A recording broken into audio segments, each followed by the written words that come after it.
southwesterly wind blowing the flags on pit straight as he opens his account on the run down towards turn number 1.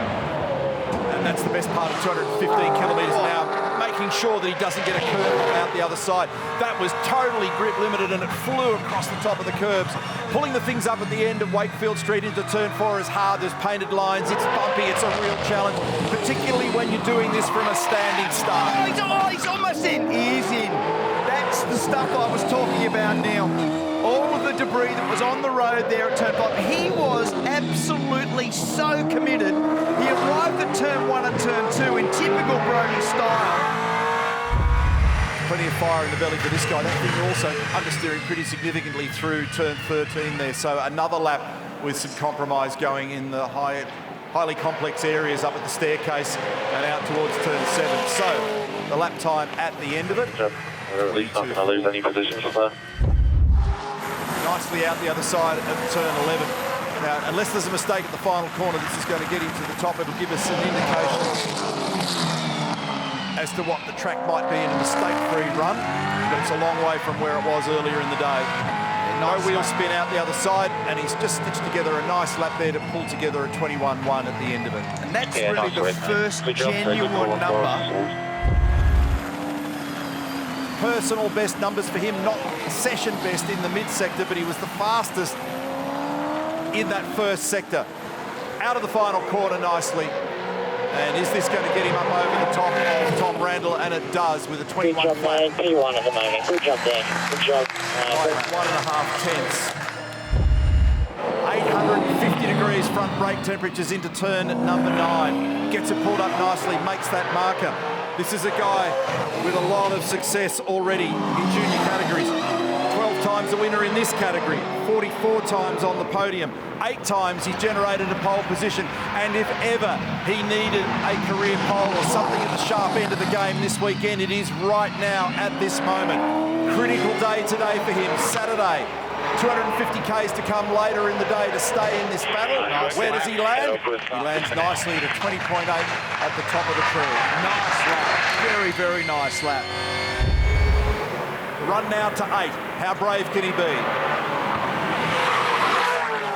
A bit of tearing of the tyres through there, a bit of cold tearing through turn 8. But fastest in the middle sector. So basically that is turn 8. So quickest car so far through turn 8. He's about half a tenth up on Will Brown at this point, but he got through turn 11 a little bit better than Will. That was a nice run through the fast left-hander at the back of the pit. Short shifted second to third on the run out at 9 and through 10. It's on the wriggle into that final corner, but he did manage to make the marks there. This is going to threaten the Will Brown number. Gets to the control line. Anton Di Pasquale, he's got some good pace and he's done a nice job to lift the marker. This is his first Adelaide Supercars Shootout, and he's about to understand the grip level through the first chicane. Did a really good job, got through there nice and clean. Had 6 people to study to understand what the track condition was looking like and how it was evolving. He's not on the curbing on the right-hand side at turn 4. This was the problem area that caught Brody out early. He also used plenty of curbing on the left-hand side there at 5. Had a bit of tyre shuddering and some understeer through there. Nicely executed through 6. This has also proved to be a hard spot to get right for the entirety of the field so far. Nicely in and out the other side. So it's the best first sector number that we've seen. And the second sector timing comes up after turn 8 in the braking area down here for turn 9. Good job. Really good job. So fastest number there, only 5 100ths, actually 5 1,000ths away from Di Pasquale, who was fastest in the second sector. So the cumulative number from sector 1 and 2, fastest car so far for this young man. That was really nicely done. That was a handsome line take through turn 11. He had the thing flying on 2 wheels. It slid nicely up against the wall.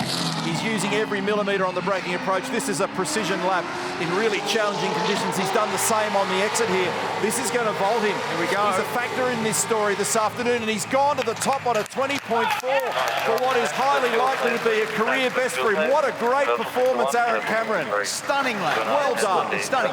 That's 0.25. It's a quarter of a second better than Anton Di Pasquale. And he's had more race victories so far this year than any other. He's in the primary position in the championship but he's only 13 points clear of Mostert. This is a very important quali for him. And he started warming the tyres up way earlier than anybody else. He was going faster on the warm-up lap than anybody else by a mile. Not as much curbing as we've seen through 4 on the limiter.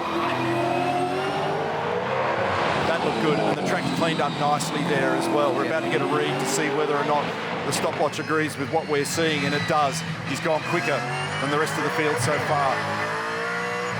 Perfect shift from second to third, out the other side of 7, which is easy to hook up on the river. Let's have a listen. Textbook, beautiful. Fanned the throttle, found the apex, progressed it back to 100%. Just got a little bit of rear brake locking into 9. Fastest through there too. So fastest in sector 1, fastest in sector 2.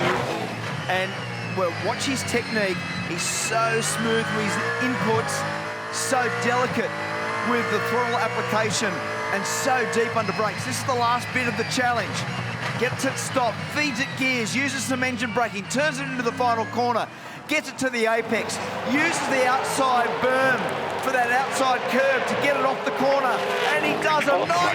That's half a second faster than anybody else. He's only just a little bit away, just over a 10th and a half away from the Feeney number. Good start for Kai Allen. We just got a report from our pit lane crew that the car sounds odd. We'll have a listen.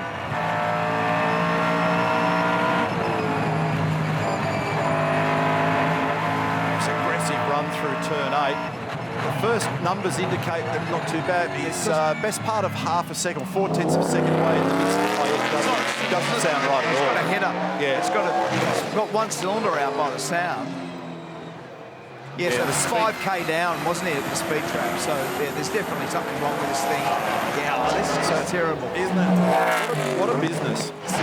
What a game. So Gremlins, problem here. Yeah. And he needed a big lap. Sounds like a massive Ferguson. Okay, mate, back off straight away, please. Back off straight away once you cross the line.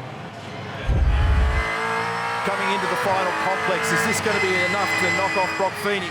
Or is Brock going to be able to further extend that extraordinary pole record? Last corner here for the Kiwi.